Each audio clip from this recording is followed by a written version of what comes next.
मुट्ठी में कुछ सपने लेकर भर कर जेबों में आशाएं, दिल में है अरमान यही कुछ कर जाएं, कुछ कर जाएं। सूरज सा तेज नहीं मुझ में, दीपक सा जलता देखोगे। सूरज सा तेज नहीं मुझ में, दीपक सा जलता देखोगे। अपनी हद रोशन करने से तुम मुझको कब तक रोकोगे, तुम मुझको कब तक रोकोगे।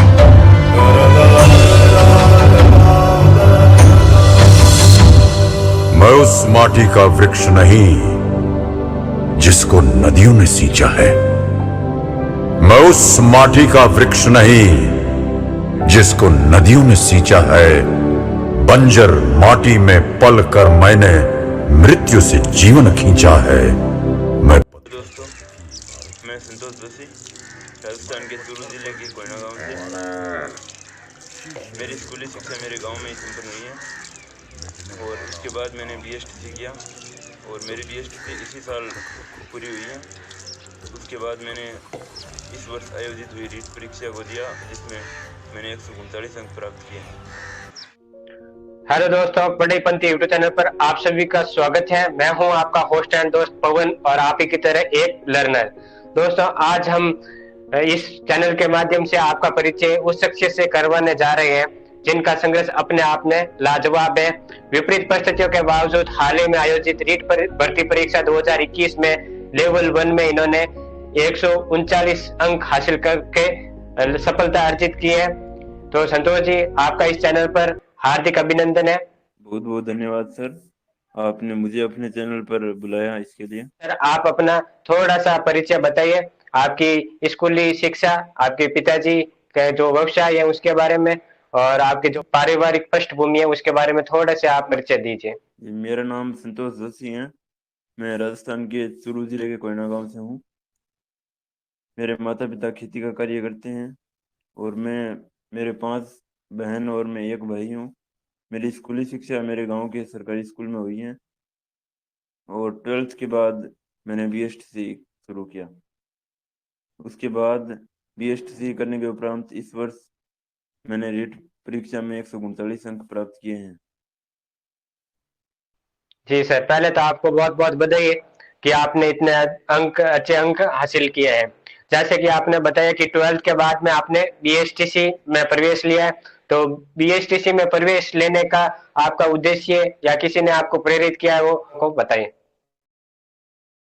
जी, 12th के बाद पेपर दिया था BSTC का, उसमें सिलेक्शन हो गया था।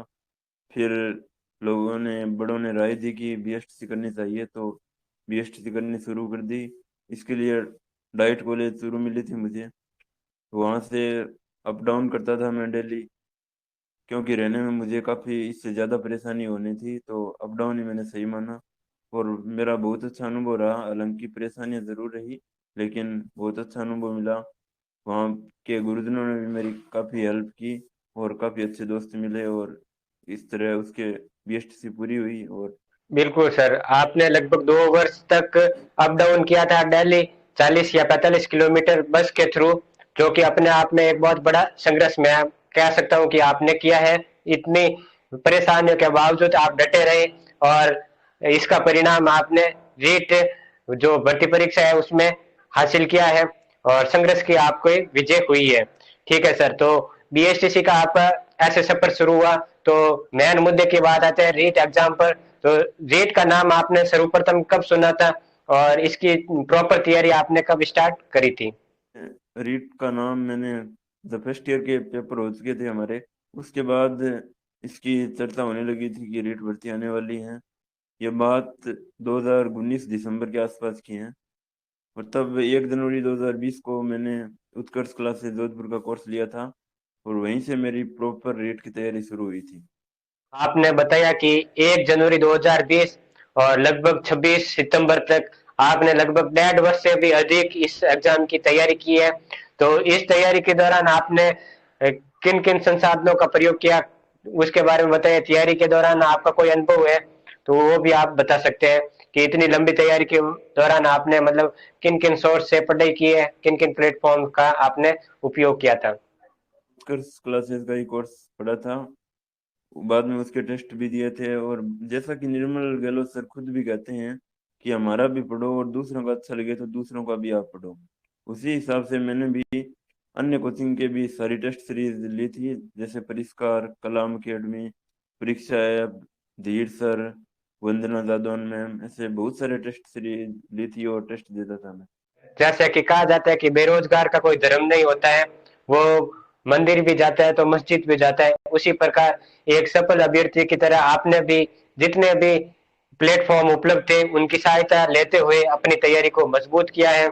और मैंने भी तैयारी की है, तो मैं कह सकता हूँ कि जो कि अपने 139 मार्क्स होते हैं, कहीं ना कहीं हर किताब का, हर इस यूट्यूब वीडियो का या टेलीग्राम क्यूज का कहीं ना कहीं योगदान होता है। तो अपन किसी एक को उसका पूर्ण रूप से श्रेय नहीं दे सकते हैं। उसी प्रकार आपने भी विभिन्न माध्यमों का प्रयोग किया। तो सर, जो अब अपन आ जाते हैं सीधे 26 सितंबर, जो मेन अपना एग्जाम था, उस टाइम पर आपके मतलब 10 दिन पहले हमारे दिमाग में मतलब थोड़ा सा स्ट्रेस फील करने लगते हैं, और थोड़ी सी जो तैयारी होती है उसको वो भी प्रॉपर नहीं हो पाती है। और उस टाइम सभी मतलब अभ्यर्थी बहुत ज्यादा गलतियां करते हैं। मैंने भी फील किया था कि लास्ट टाइम मेरे से भी एग्जाम टाइम पढ़ाई नहीं हो रही थी। और जो मुख्य रूप से आप बताए कि 26 जो सितंबर था, उससे पहले का दिन, जिसको अपन कह सकते हैं एक महत्वपूर्ण दिवस अपन कह सकते हैं, उस दिन आपकी क्या कंडीशन थी, कितना स्ट्रेस था, कि आपके दिमाग में क्या थॉट्स प्रोसेस चल रहा था, उसके बारे में बताइए। जी, मेरा सेंटर हमारे घर से लगभग 150 किलोमीटर दूर आया था, सुजानगढ़। तो मैं पहले दिन ही वहाँ पहुँच गया था अपने जीजाजी के साथ। और एग्ज़ाम से पहले हमेशा मेरे साथ ये होता है कि कोई भी बड़ा एग्ज़ाम होता है उससे पहले दिन हमेशा मेरे बुखार आता है। और सेम वही थिंग यहाँ भी हुई, पहले दिन मेरे बुखार आ गया था। तो फिर गोली लेकर ऐसे थोड़ा ठीक हुआ और उसके बाद पेपर देने गया। ये एग्ज़ाम फोबिया बोलते हैं इसे, हमेशा ही ये होता ही है मेरे। हम कह सकते हैं कि जो टॉपर्स वगैरह कुछ होते हैं वो कहते हैं कि हमारा सिलेक्शन फिक्स है, ऐसा कुछ नहीं होता है। एग्जाम से पहले अपने को पता ही नहीं होता है कि अपना सिलेक्शन होगा या नहीं होगा।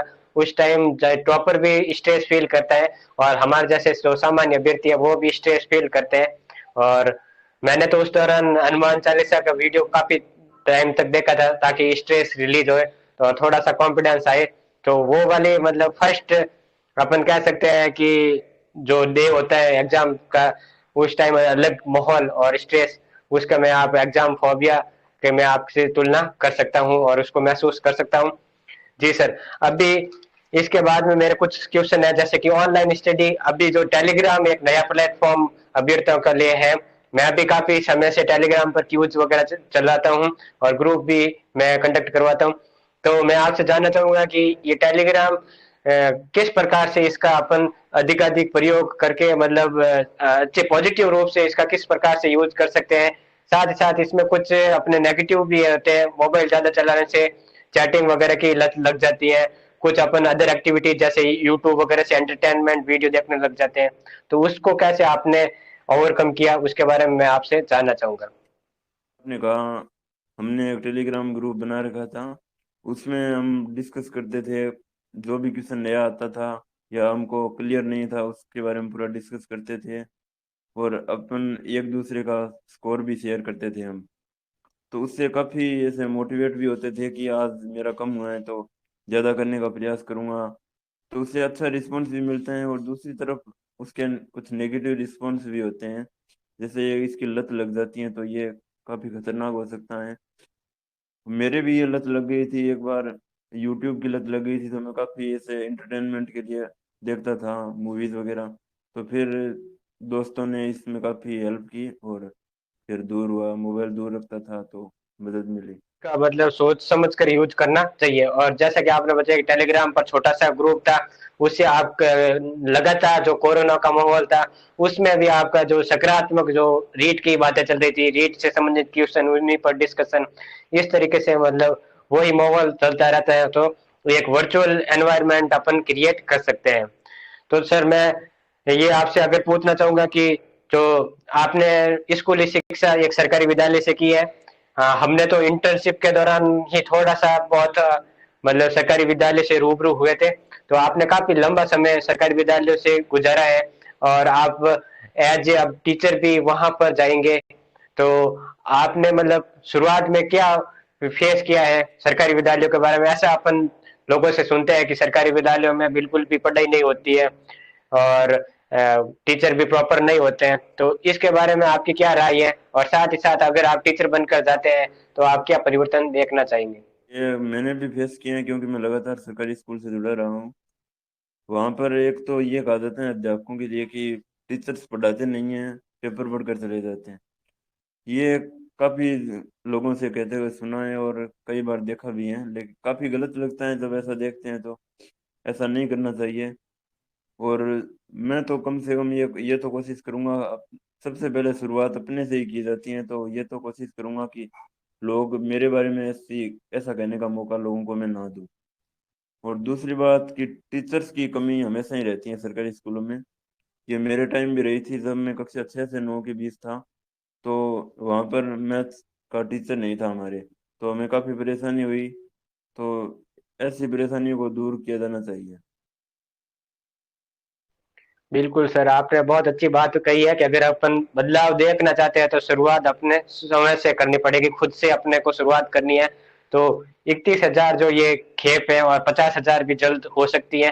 तो मैं यही कहना चाहूंगा कि जो ये एग्जाम क्लियर कर रहे हैं उन बंदों ने काफी संघर्ष देखा होगा और लगभग 1.5 से 2 वर्ष तैयारी की है। तो काफी अच्छे गुरुजन इस जो सरकारी तंत्र में शामिल होने जा रहे हैं। तो एक संदेश आप उनको दे रहे हैं कि अगर अपन शुरुआत करें अच्छे से टीचिंग वगैरह करवाएं तो निश्चित रूप से ये जो सरकारी तंत्र की छवि है वो बदल सकती है। तो सर, अब मैं थोड़ा सा ये जानना चाहूंगा कि आप उन अभ्यर्थियों के लिए क्या कहना चाहेंगे जो अभी असफल हुए हैं और उनका किसी कारणवश एग्जाम अच्छा नहीं हुआ है और सेकंड ग्रेड और फर्स्ट ग्रेड की तैयारी में जुटे हैं, काफी हतोत्साहित है, उनके लिए आप क्या संदेश देना चाहेंगे? सफलता हमारे हाथ में नहीं होती है, हमारे हाथ में सिर्फ तैयारी करना होता है कि हम अपना 100% दें। असफलता ये नहीं है कि किसी को भी नहीं मिल सकती है। असफलता भी इंसानों को ही मिलती है, ये भी तैयारी करने वालों को ही मिलती है। तो हमें सिर्फ अपनी तैयारी पर फोकस करना होता है। बाकी सफलता असफलता आगे की बात है। तो सिर्फ तैयारी पर फोकस करें, असफलता से घबराने की आवश्यकता नहीं है। आज हमारे अच्छा स्कोर हुए, हमें भी पहले ये नहीं पता था कि हमारा भी अच्छा स्कोर होगा या नहीं होगा, लेकिन तैयारी की तो स्कोर अच्छा हुआ। आप भी वैसा ही करो, स्कोर जरूर अच्छा होगा, सफलता जरूर मिलेगी। बिल्कुल सर, आपकी बात से एक हर्षद मेहता की बात मुझे याद आती है। उनका डायलॉग था कि सफलता क्या है, असफलता के आगे का एक स्टेप है। तो असफल हुए हैं, निश्चित रूप से नेक्स्ट स्टेप आपका सक्सेस होगा। तो सर, मैं आपसे जानना चाहूंगा कि जो आपकी इतनी लंबी तैयारी थी और हर सफल व्यक्ति के पीछे बहुत सारे एक हाथ नहीं होते हैं, बहुत सारे हाथ होते हैं, लेकिन आप बताइए कि सबसे सर्वाधिक आप अपनी सफलता में योगदान देना चाहिए तो वो कौन एक व्यक्ति होगा जिसको आप श्रेय देना चाहेंगे? जी, जैसा कि आपने कहा, सफलता में किसी एक का हाथ नहीं होता, ये बिल्कुल सही है। लेकिन सबसे ज्यादा किसी का योगदान एक ना एक का तो होता ही है। और मेरे लिए वो है मेरी मम्मी। मेरी मम्मी का सबसे बड़ा योगदान रहा है मेरी सफलता में। वो हमेशा ही, मैंने लगभग 1.5 साल तैयारी की तो उसमें हमेशा मुझे सुबह जल्दी उठाती थी, गर्म पानी देती थी और सिर्फ तैयारी करने के लिए हमेशा मोटिवेट करती थी कि तुम आराम से पढ़। तो सबसे ज्यादा मैं उन्हीं का आभारी रहूंगा इस स्कोर के लिए। बिल्कुल सर, ये ऐसा हम भी सुनते आते हैं कि सबसे बड़ा योद्धा माँ होती है। तो ये तो निश्चित रूप में आपने बहुत बड़ी बात कही है कि मोटिवेशन के पीछे लोग भागते हैं, यूट्यूब पर देखते हैं, कई मतलब स्पीकर हैं उनका वीडियो सुनते हैं, लेकिन अगर वो जाकर रसोई में अपनी माँ की तरफ देखें तो भी वो काफी प्रेरित हो सकते हैं। और एक शायरी बोलना चाहूंगा जो मैं अक्सर अपनी किताबों पर लिखा करता था तैयारी के दौरान, कि कड़ी से कड़ी जोड़ते जाओ जंजीर बन जाती हैं। कड़ी से कड़ी जोड़ते जाओ जंजीर बन जाती हैं। मेहनत पर मेहनत करते जाओ, तकदीर बन जाती हैं, तकदीर बन जाती है। बहुत बढ़िया सर, आपने शायरी सुनाई है कि लगातार अपने को छोटे छोटे प्रयासों के माध्यम से अपना बेस्ट देते रहना चाहिए और लास्ट में वो प्रयास इकट्ठे होकर एक जंजीर के रूप में दिखाई देते हैं, जो कि अभी आपने सफलता के रूप में हासिल किया है। तो लास्ट में मैं भी एक ही बात कहना चाहूंगा कि प्रश्न उठेंगे, मजाक बनेगा, हंसी उड़ेगी तुम्हारे हौसलों की, पर जरूरी ये है कि आखिरी हंसी तुम्हारी हो, आखिरी हंसी तुम्हारी हो। तो दोस्तों, वीडियो देखने के लिए आपका हार्दिक आभार और संतोष भाई का ये वीडियो अधिक से अधिक शेयर करें ताकि हमारे इस समाज में प्रेरणा के स्रोत कई निराश हो चुके अभ्यर्थियों तक ये आप निश्चित रूप से पहुंचाए। आप सभी का धन्यवाद।